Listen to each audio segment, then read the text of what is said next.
오늘 이 시간 우리가 함께 나눌 말씀은 에스더서 9장 19절부터 23절까지의 말씀입니다.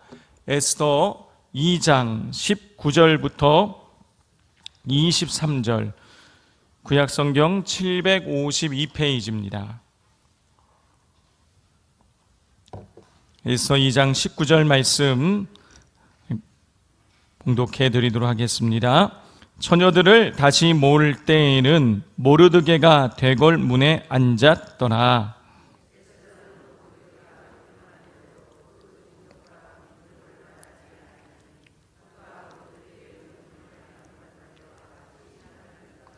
모르드게가 대궐 문에 앉았을 때에 문을 지키던 왕의 넷이 빅단과 데레스 두 사람이 원한을 품고 아하수에로 왕을 암살하려는 음모를 꾸미는 것을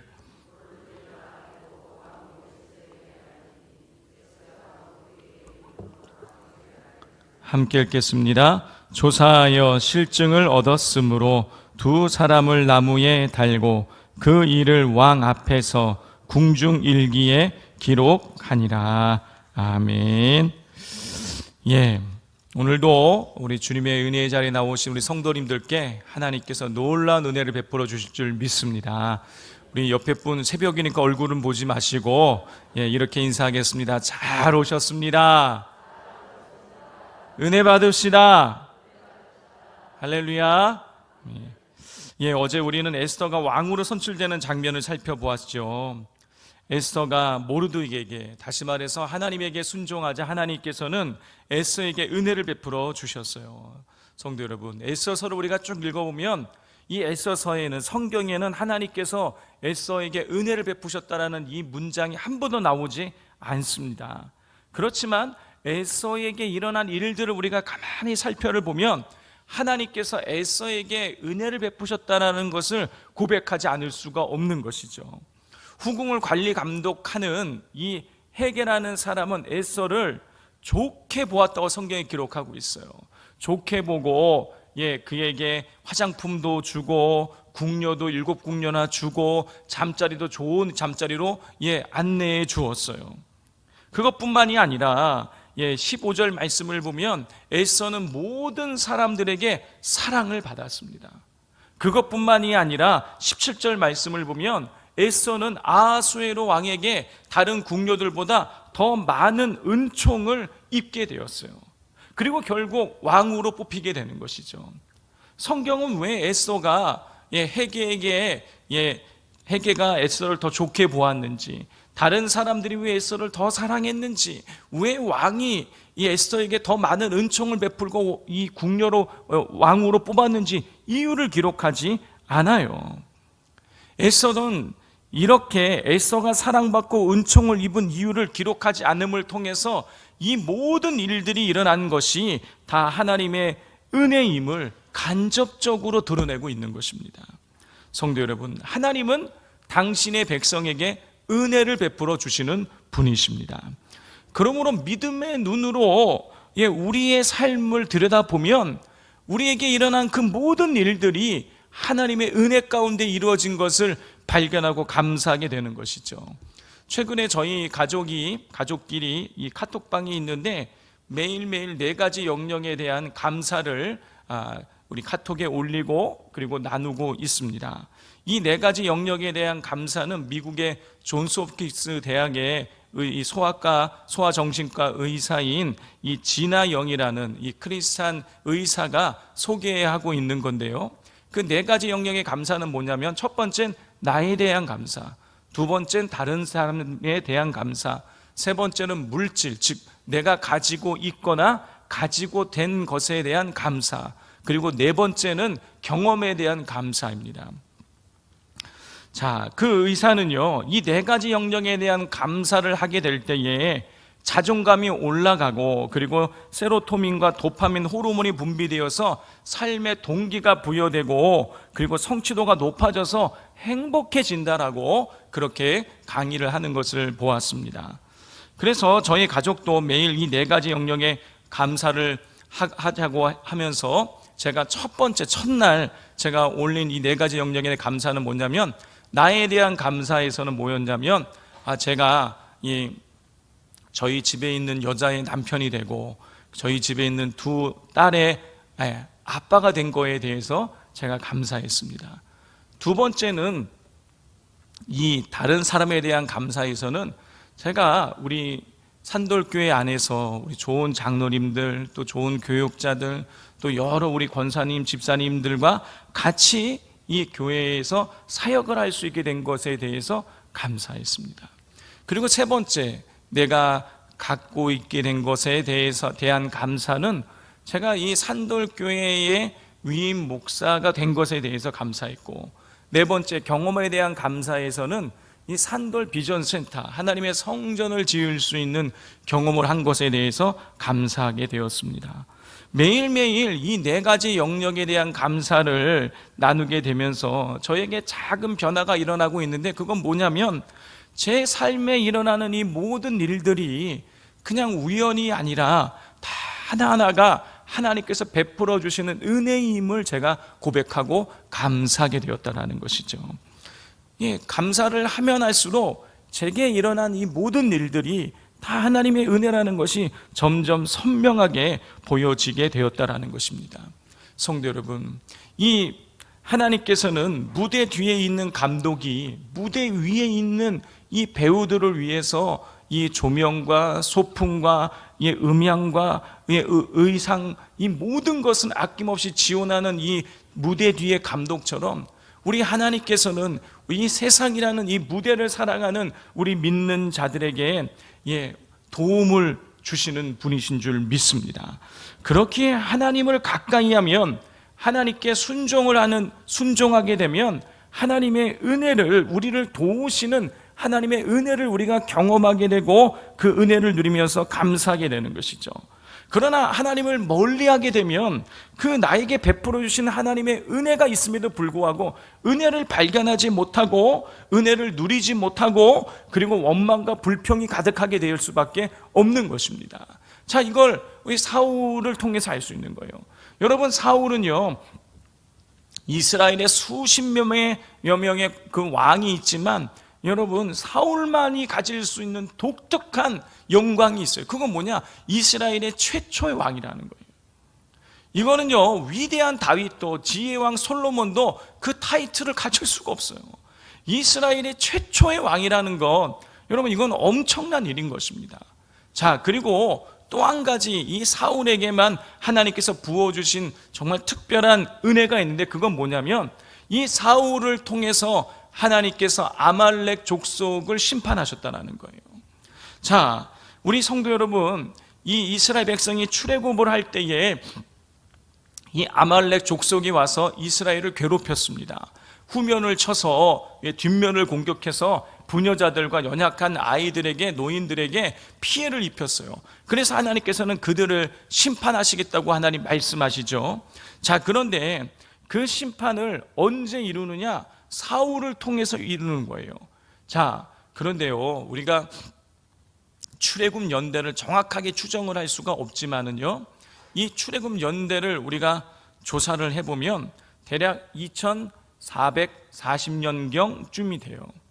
그리고 이 사울이 왕이 될 때가 언제냐면 1050년경쯤 돼요. 그러니까 이 시차가 대략 2400년 정도가 나는 것입니다. 1400년 정도가 나는 거예요. 자, 그러면 성도 여러분, 그 1400년이라는 긴 시간 동안에 여러분, 훌륭한 사람이 없었겠습니까? 많이 있었어요. 그 기간 동안에 하나님께서 이 가나안 땅을 정복한 위대한 장수인 여호수아를 통해서도 이 아말렉 족속을 심판하실 수 있으셨을 거예요. 사사시대의 그 수많은 사사들을 통해서 그 이스라엘을 보호했던 용맹스러운 사사를 통해서도 이 아말렉 족속을 진멸하실 수 있으셨을 거예요. 그런데 하나님께서는 이 아말렉 족속에 대한 이 심판을 여호수아도 아니고 사사들도 아니고 사울 왕을 통해서 이루시는 거예요.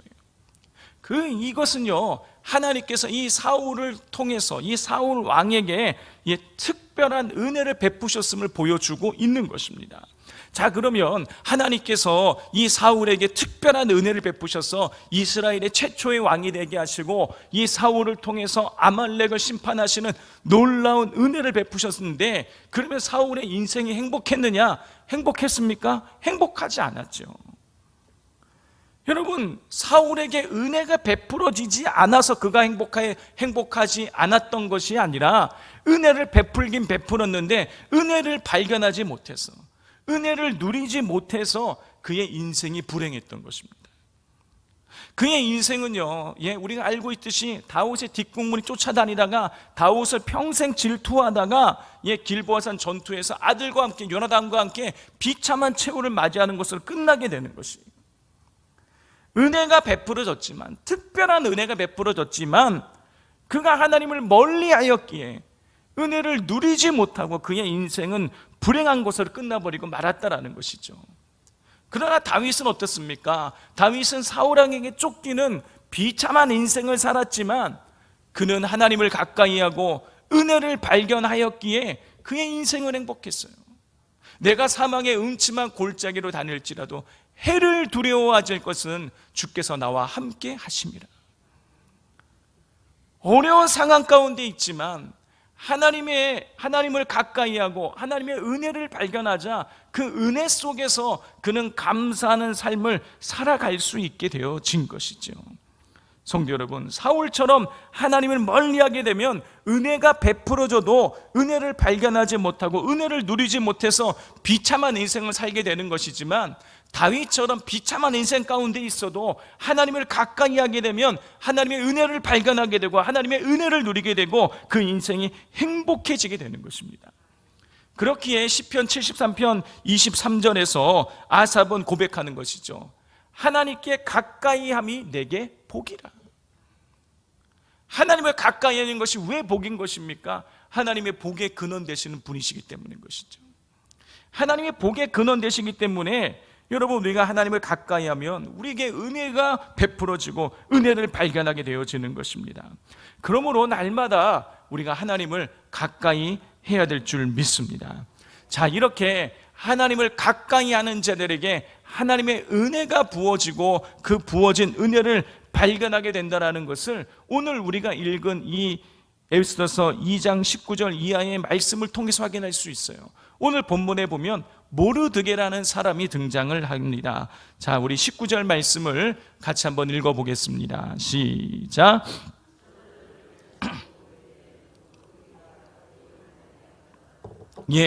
처녀들을 다시 모을 때에 모르드게가 대궐문에 앉아 있었다 그랬어요.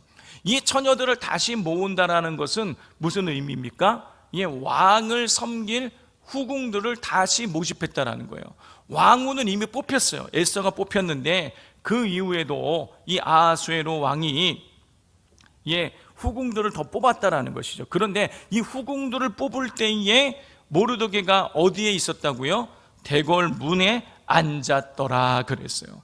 대궐문에 앉았다라는 것은 어떤 의미냐면, 모르드게가 이 왕궁의 이 출입문을 관리하는 관직에 있었다 하는 그런 의미예요. 정말로 대궐문에 이렇게 주저앉아 있었다 이게 아니라 이 대궐문, 왕궁의 이 출입문을 관리하는 관직에 있었다라는 그런 의미인 것입니다.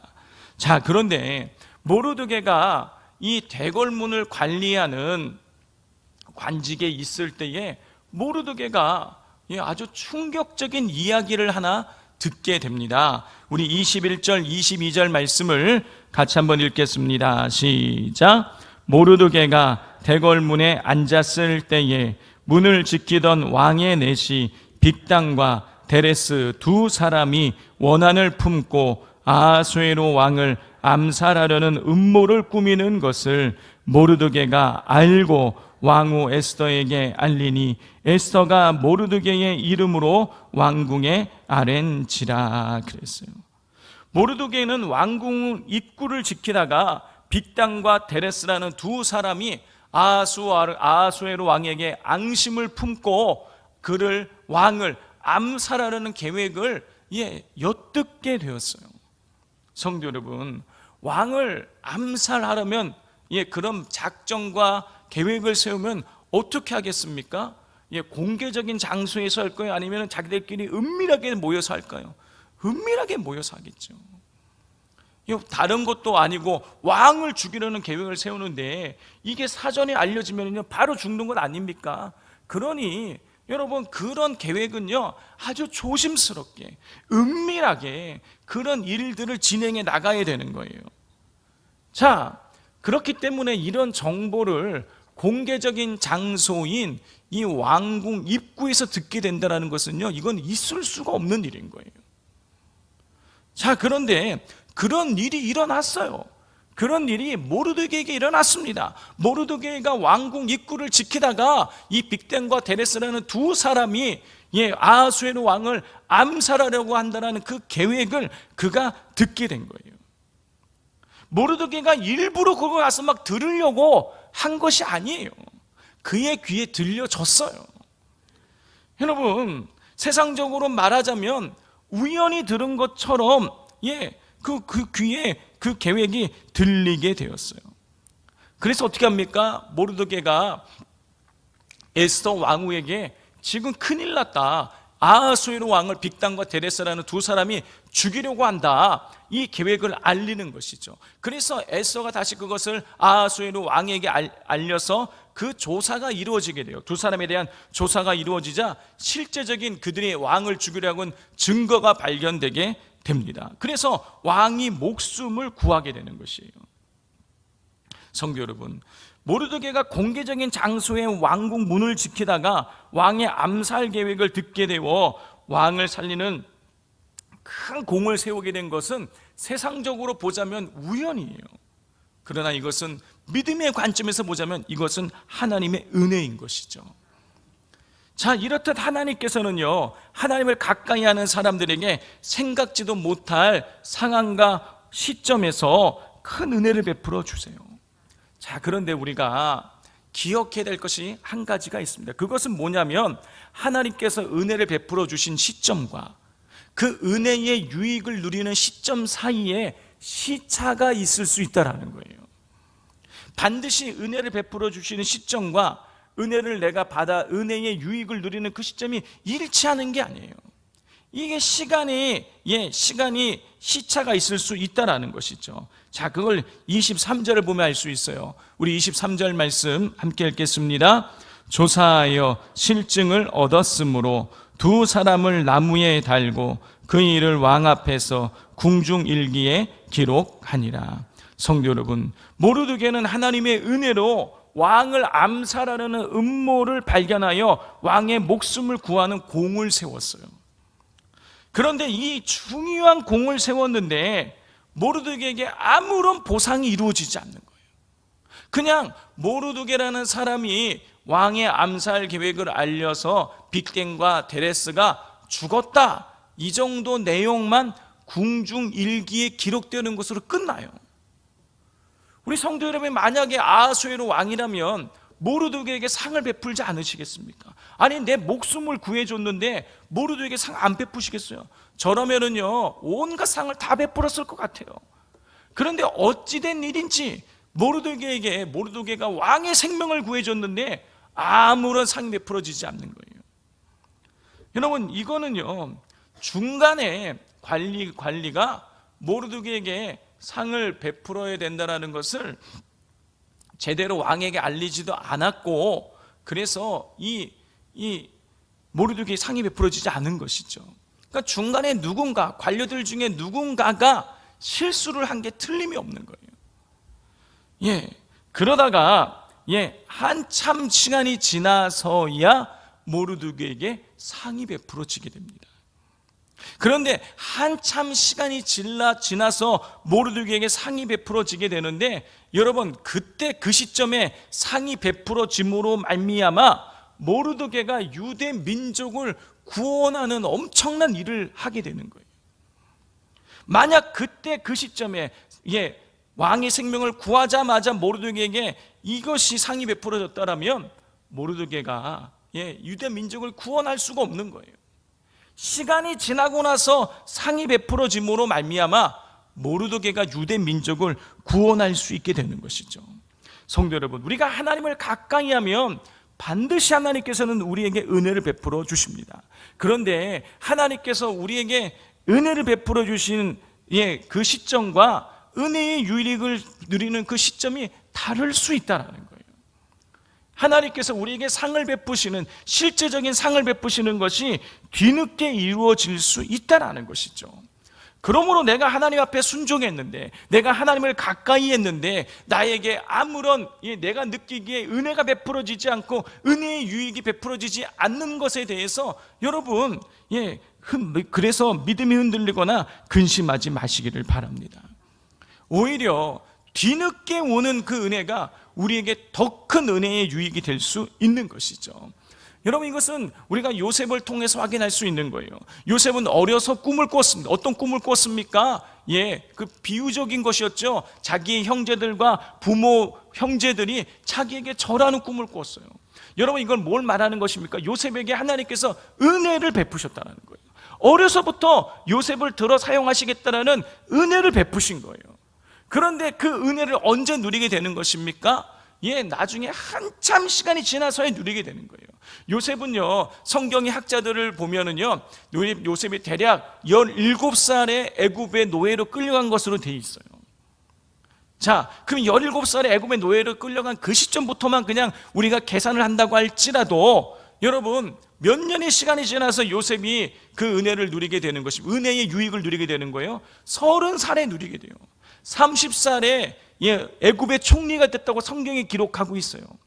꿈을 꾼 시점이 그냥 17살이라고 우리가 생각만 한다고 할지라도요, 하나님의 은혜를 받은 이 17살부터 은혜의 유익을 누리게 되는 이 30살까지를 계산해 보면 몇 년의 시차가 있는 것입니까? 13년의 시차가 있는 거예요.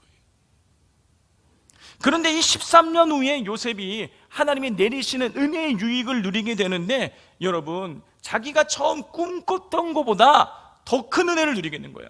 이 아버지와 형제들만 자기 앞에 와서 절을 하는 것이 아니라 애굽과 애굽 주변에 있는 모든 나라의 백성들이 요셉에게 양식을 구하기 위해서 다 머리를 숙이게 되는 거예요. 당장 은혜를 받은 그 시점에 바로 자기에게 은혜의 유익이 누려지는 것은 아니었지만, 시간이 한참 지나서 은혜의 유익을 누리게 되어졌지만, 여러분, 처음 은혜 받았던 그 시점보다 더 놀라운 은혜를 누리게 되었다라는 것이죠. 그러므로 은혜의 유익을 누리지 못한다고 해서 여러분 초조하게 생각하지 마시고 요셉처럼 한결같이 하나님을 의뢰하시는 성도님들 되실 수 있기를 바랍니다. 그리고 오늘 본문이 우리에게 주는 또 한 가지의 메시지가 있습니다. 그것은 하나님께서 인간의 실수를 통해서도 은혜를 베풀어 주신다는 거예요. 이미 말씀드린 것처럼 왕의 목숨을 구한 모르드게에게 아무런 상이 베풀어지지 않았다는 것은요, 왕을 보좌하는 신하들 가운데 누군가 엄청난 실수를 범했다는 뜻이에요. 그래서 모르드게가 한참 시간이 지나서 상을 받게 되지요.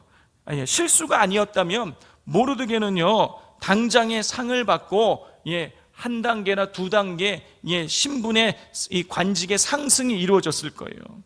따라서 누군가 실수해서 모르드게에게 실제적인 상이 안 베풀어졌을 때에 모르드게 입장에서는요, 섭섭할 수 있는 거예요.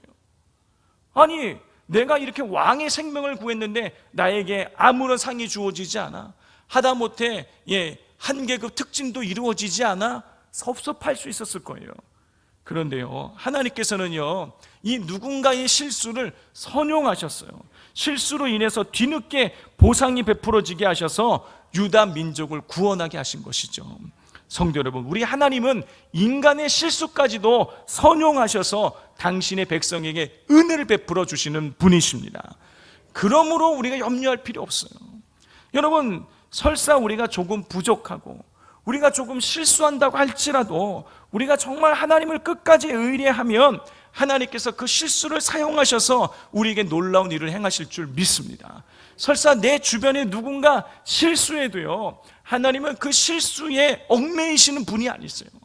그 실수를 통해서도 내 주변에 하나님, 이런 일이 일어나면 안 돼요, 왜 저 사람이 저를 오해합니까? 왜 저에게 이런 사업이 꼬이게 합니까? 왜 저에게 이런 어려운 일을 주십니까? 그럴 필요 없어요. 내게 어려운 일이 일어나 할지라도, 누군가 나를 오해한다고 할지라도, 내가 원하는 상황이 발생하지 않는다고 할지라도 하나님께서는 그 모든 일을 통해서 우리에게 은혜를 베풀어 주실 수 있는 능력의 하나님인 줄 믿습니다.